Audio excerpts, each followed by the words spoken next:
कम से कम 130 लोग मारे गए हैं, लगभग 400 पीपल इंजर्ड हुए हैं, 60,000 लोग अपना घर छोड़ना पड़ा है। ये घटना मई 2023 मणिपुर में हुआ है।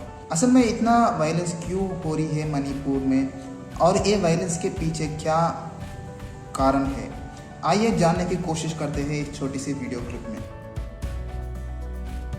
मणिपुर में वायलेंस मेनली दो कम्युनिटी के बीच में हो रही है, एक है मेती एंड और एक है कुकी।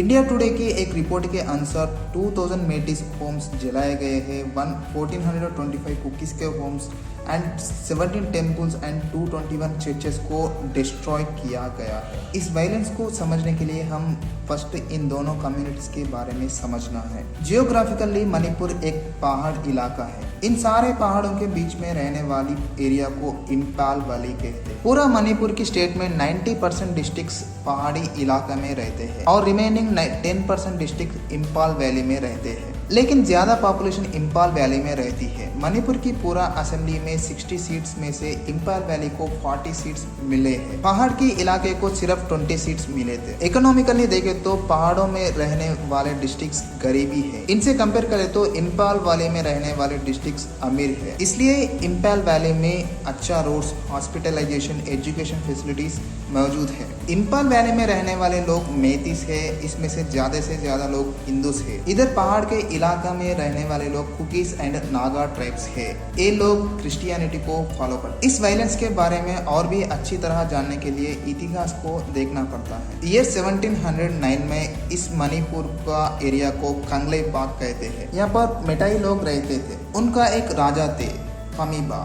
कुछ टाइम के बाद ये राजा हिंदू रिलीजन अपना लेते हैं। हिंदू रिलीजन में कन्वर्ट होने के बाद इस राज्य का नाम कंगले पाक निकाल के मणिपुर रख देते हैं। राज्य का नाम बदलने के बाद इनका किंगडम को एक्सपेंड करने शुरू करते हैं। मणिपुर के बगल में किंगडम ऑफ बर्मा थी, अभी का म्यांमार, उस पर अटैक करके अपना कब्जे में कर लेते हैं। 1751 को मणिपुर के राजा की डेथ हो जाती है। उसके बाद मणिपुर वीक पड़ जाती है। अब किंगडम ऑफ बर्मा ने मणिपुर पे अटैक करके मणिपुर को अपना किंगडम में शामिल कर लेती है। इसी टाइम पे मणिपुर से लोग भागकर दूसरे स्टेट्स में चले जाते हैं। इसलिए अलग अलग नाइबर स्टेट्स में भी कुकीज, नागास एंड मेतीस को पॉपुलेशन देखने को मिलती है। फिर ईयर 1824 में मणिपुर की राजा ब्रिटिशर्स से मदद मांगते हैं मणिपुर को बर्मा की हाथ में से निकालने के लिए। तो ब्रिटिशर्स ने इस चीज के लिए मान जाते हैं। मणिपुर में बर्मा के खिलाफ लड़ना शुरू करते हैं। फिर कुछ दिन लड़ाई होने के बाद मणिपुर को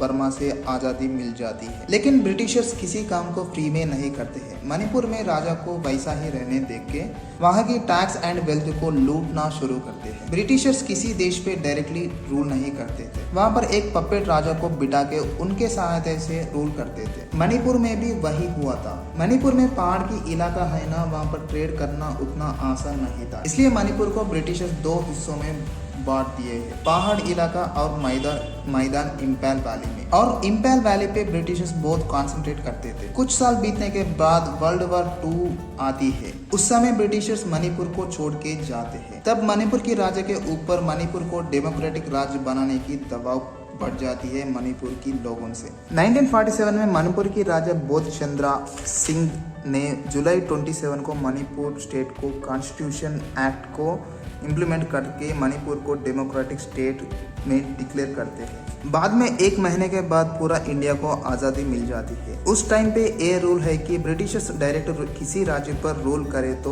वो डायरेक्ट इंडिया के अंदर आती है। पपेट राजा को लगा के रूल करे तो वो स्टेट इंस्ट्रूमेंट ऑफ एक्सेशन में आती थी। यहाँ पर इंस्ट्रूमेंट ऑफ एक्सेशन बोले तो इंडिया डायरेक्ट उस राज्य पर रूल नहीं करती थी, बट उस स्टेट की defence, external affairs and communication का कंट्रोल पूरा इंडिया के हाथ में रहती थी। बट इंडिया ने मणिपुर को जबरदस्ती से इंडिया में मिलवा दिया है, तब की राजा से साइन करवा के। लेकिन मणिपुर इंडिया में मिलने के बाद भी 1972 तक यूनिटरी टेरिटरी की रखा गया है। उसके बाद ही पूरा स्टेट की दर्जा दिया गया है। 1972 के 12 साल पहले 1960 को इंडियन गवर्नमेंट ने मणिपुर में एक एक्ट लाया है। इस एक्ट के अनुसार मणिपुर के इम्फाल वैली में रहने वाले लोग पहाड़ की इलाकों में जमीन नहीं खरीद सकते हैं, लेकिन पहाड़ की इलाका में रहने वाले लोग पूरा स्टेट में कहीं पर भी जमीन खरीद सकते हैं। इस एक्ट से इंडिया भी ब्रिटिशर्स की तरह मणिपुर के लोगों को बांट रही थी। उसके बाद इंडिया ने आर्टिकल 342 लागू करके पहाड़ इलाका में रहने वाले कुकीज एंड नागास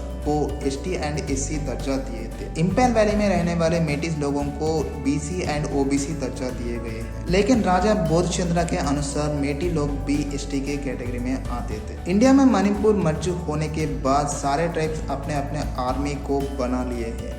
ये लोग आपस में लड़ते थे और इंडिया से भी लड़ते हैं। इंडिया से इसलिए लड़ते हैं कि कुकीज़ को उनके लिए इंडिया में सेपरेट स्टेट चाहिए और नागास को भी अपना राज्य चाहिए। इसलिए मणिपुर में प्रोटेस्ट देखने को मिलते हैं। इंडियन गवर्नमेंट इन सारे ग्रुप्स के बीच में स्टेलमेट पोजीशन में रहती है। किसी एक ग्रुप से सेटलमेंट की बात हुई तो दूसरा ग्रुप प्रोटेस्ट करना शुरू कर देती है। 2008 में कांग्रेस गवर्नमेंट के मनमोहन सिंह ने मणिपुर की कुकी ग्रुप से बातचीत के लिए रेडी कर दी है। इस बातचीत में एक ट्राईपार्टी एग्रीमेंट को साइन किया है। यहाँ पर ट्राईपार्टी एग्रीमेंट बोले तो 3 पार्टी शामिल होते हैं, Indian government, Manipur government and cookies group. इस एग्रीमेंट के अनुसार ग्रुप्स की हथियारों को एक कैंप में रखा जाता है। उसका चाबी उस ग्रुप की लीडर के पास रहती है और इंडियन सरकार के पास होती है। इस एग्रीमेंट का नाम था सस्पेंशन ऑफ ऑपरेशन। 2008 से लेकर अब 2023 तक इस एग्रीमेंट को एक्सटेंड करके कुकी ग्रुप्स को रुका जा रहा है। 2017 में बीजेपी मणिपुर में रूलिंग पे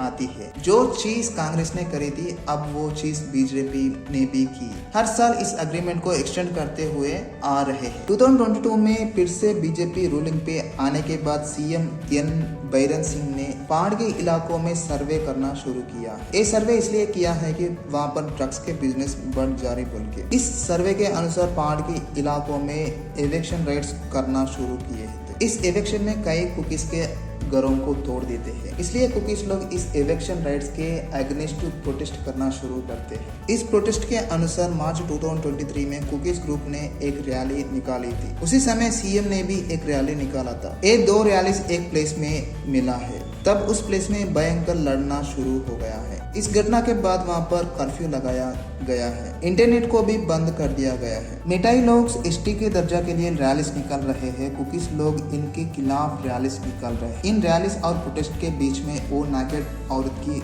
वीडियो वायरल हुई थी। मणिपुर का सीएम असफल हुए थे इन दंगों को रोकने में। अभी भी ये दंगे मणिपुर में चल रहे हैं। ओके गाइस, यह है छोटी सी वीडियो अबाउट मणिपुर। आपको मेरा एक्सप्लेनेशन अच्छा लगा तो नीचे लाइक बटन है तो उसको दबा दीजिए।